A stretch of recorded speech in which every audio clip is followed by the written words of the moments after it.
Big foot truck. Police एक truck को रोककर और उनके ट्रक के टायर को फाड़कर उसमें से गहने निकल रहे थे। सारा का सारा मामला ही बड़ा मजेदार था। तो चलिए जानते हैं क्या हुआ था उस रात।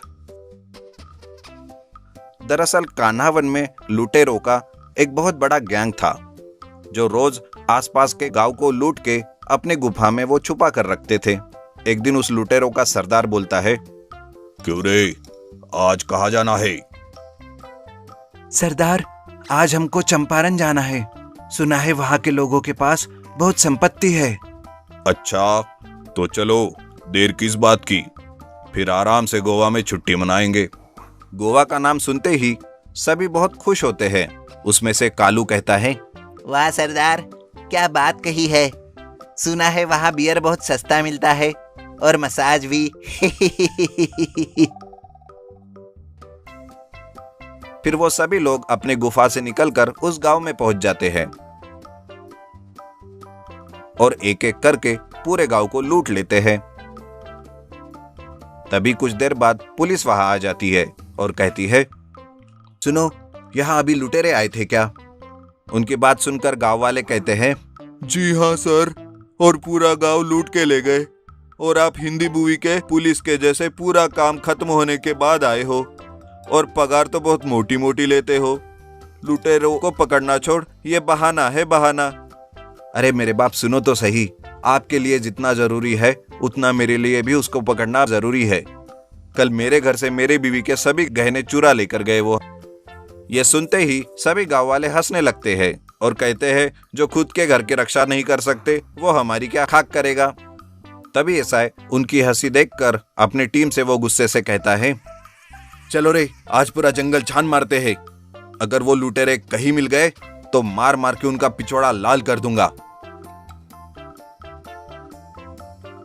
लेकिन पूरा जंगल घूमने के बाद भी उनका कोई पता नहीं मिलता। तभी एक लुटेरा पुलिस को देख लेता है और जल्दी से जाकर अपने सरदार को बोलता है, सरदार, बड़ी गड़बड़ हो गई है। लगता है पुलिस को हमारे अड्डे की भनक लग गई है। इससे पहले वो हम तक पहुंचे, हमको यहाँ से सारा सामान लेकर भागना पड़ेगा। तभी वो कालू कहता है, पर सरदार, इतना सारा लूट का सामान लेकर कैसे जाएंगे? पुलिस चौकी में पकड़े नहीं जाएंगे? तभी उनका साथी सांबा बोलता है, मैं एक आदमी को जानता हूँ जिसके पास हर समस्या का हल है, और उसके पास एक ट्रक भी है। फिर दूसरे दिन सांबा उस ट्रक वाले पुट्टू को बुलाता है। सरदार उसे कहता है, सुन रे, हमको पूरा खजाना लेकर शहर जाना है अपने दूसरे अड्डे में। तुमको 5% मिलेगा ले जाने के लिए। ठीक है, फिर ट्रक में भर के लेके जाएंगे। अबे चौके में जो तेरा मौसा खड़ा है उससे कैसे बचेगा? हाँ सरदार, मैंने तो ये सोचा ही नहीं। अबे गधे, तभी तो तुझे बुलाया कि कुछ दिमाग लगाएगा। कुछ देर सोचने के बाद ट्रक वाला सरदार से कहता है, सरदार, मैं अपने ट्रक में बड़े बड़े टायर लगाता हूँ जिसके अंदर खजाना भर के हम शहर लेकर जा सकते हैं। सरदार ये बात सुनकर खुश होता है। फिर दूसरे दिन वो ट्रक वाला पुट्टू अपने ट्रक में बहुत बड़े बड़े चक्के लगा के आ जाता है और सभी की मदद से टायरों में बहुत सारा खजाना भर देता है।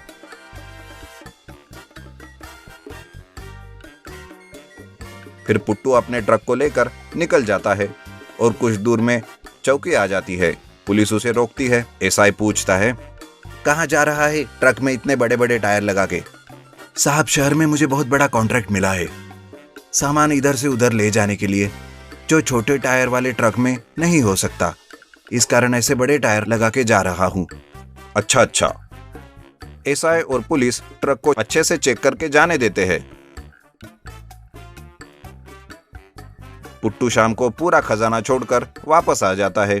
वापस चौकी पर पुट्टू कहता है, साहब, जा सकता हूँ?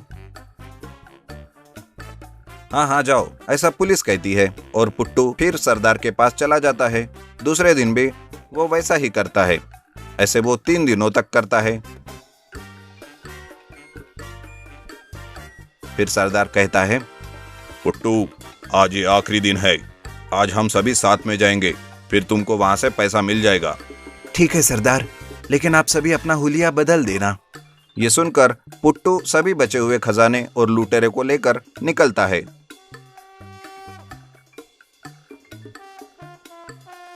चौकी पे रुकता है। पुट्टू कहता है, राम राम साहब। राम राम।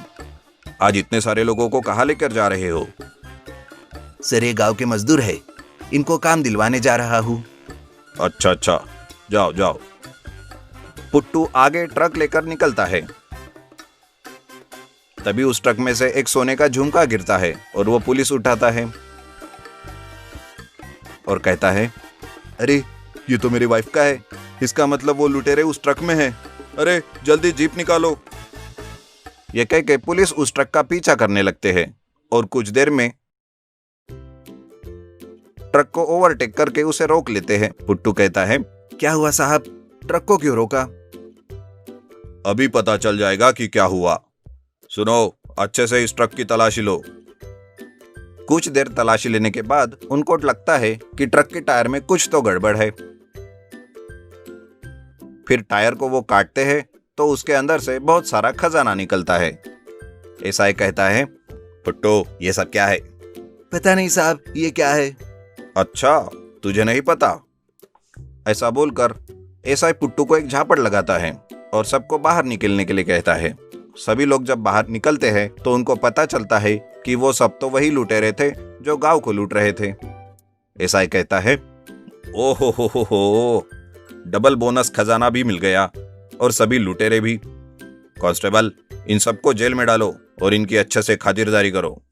पुलिस सभी को जेल में डाल देते हैं, जहां सभी लुटेरे एक दूसरे पे इल्जाम लगाते हैं और एक दूसरे को मारते हैं। ये कहानी अच्छी है, इसे लाइक कीजिए, शेयर कीजिए और सब्सक्राइब भी कीजिए। धन्यवाद। मैं अनार सुर हूँ। नंदगढ़ नामक गांव में बंसी नाम का एक आदमी रहता था, जिसकी एक किराने की दुकान थी। जो एक नंबर का कंजूस और लालची आदमी था।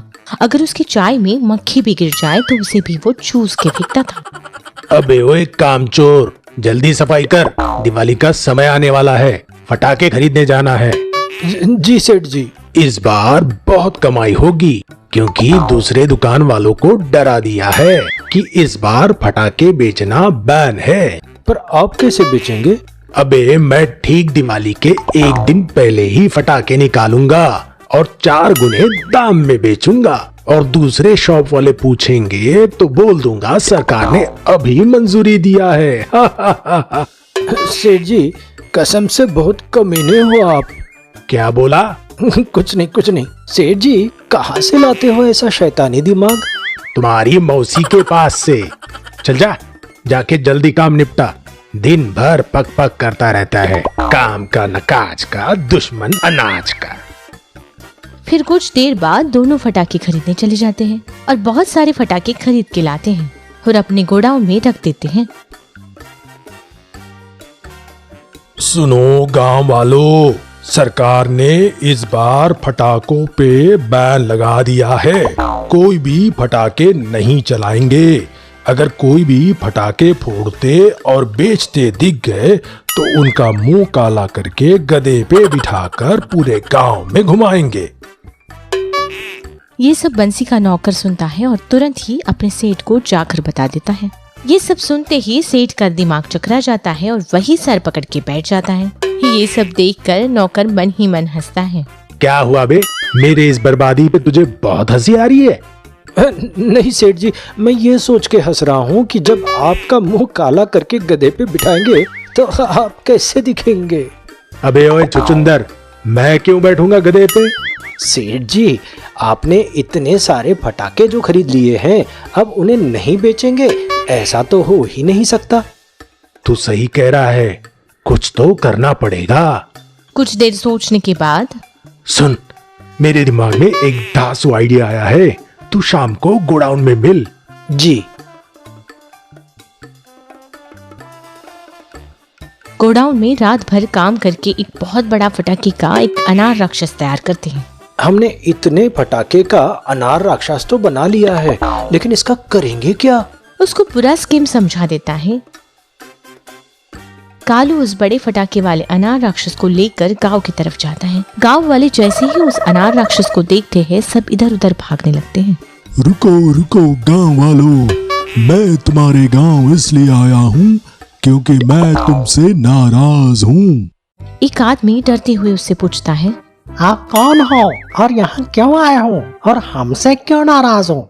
मैं अनारसुर हूँ, मैं सारे फटाकों का राजा हूँ। मैंने सुना तुम लोग इस साल फटाके नहीं चलाने वाले, इस कारण मैं तुमसे नाराज हूँ। पर सरकार ने तो फटाके चलाने से तो मना कर दिया है ना। मैं वो सब नहीं जानता। अगर तुम लोग फटाके नहीं जलाए तो मैं तुमको खा जाऊंगा। और देख लो, मेरे तो 10 सिर है और एक बार में 10 लोगों को खाऊंगा। अच्छा तो प्रभु ये भी बता दो कि फटाके लेना कहाँ से है, क्योंकि कहीं तो मिल नहीं रहे हैं। बंसी सेठ के पास जाओ, उसके पास फटाकों का बहुत स्टॉक है। गांव के सभी लोग बंसी सेठ की दुकान फटाके लेने पहुंच जाते हैं और खूब सारे फटाके खरीद के ले जाते हैं। वाह वाह कालू, क्या डराया है गांव वालों को। सभी की शक्ल देखने लायक थी। कितने सारे फटाके खरीदे हैं लोगों ने, मजा आ गया। उसी शाम कालू अनार राक्षस से निकल के बंसी सेठ से मिलता है। क्यों सेठ जी, कितनी कमाई हुई? कल्लू मेरे भाई, क्या काम किया तूने। एक ही दिन में आधे से ज्यादा फटाके बिक गए। बस 1-2 दिन और डरा लोगों को तो पूरे फटाके बिक जाएंगे। दूसरे दिन भी लोग बंसी के यहाँ से पटाखे ले जाते हैं और जहाँ पर अनार राक्षस रहता है उसी के पास फटाके फोड़ने लगते हैं। अरे तुम लोग आज ही क्यों फटाके फोड़ रहे हो? अनारसुर जी, इस बार इतने सारे फटाके लिए हैं तो कल क्यों, आज ही फोड़ेंगे। तभी एक आदमी रॉकेट चलाता है और रॉकेट चलते ही घूमते हुए सीधे अनार राक्षस के पेट में जाकर घुसता है और बहुत बड़ा धमाका होता है। अंदर बैठा कालू जोर जोर से चिल्लाने लगता है, बचाओ बचाओ, हे भगवान और कालू अनार से बाहर आता है। सभी लोग ये देख के हैरान हो जाते हैं कि अनार के अंदर कालू था। क्यों रे, तो इसके अंदर क्या कर रहा था? कालू सभी बातें गांव वालों को बता देता है। फिर सभी गांव वाले बंसी की दुकान के पास जाते हैं और दोनों की खूब पिटाई करते हैं और दोनों का मुंह काला करके गधे पे बिठा के पूरे गांव में घुमाते हैं।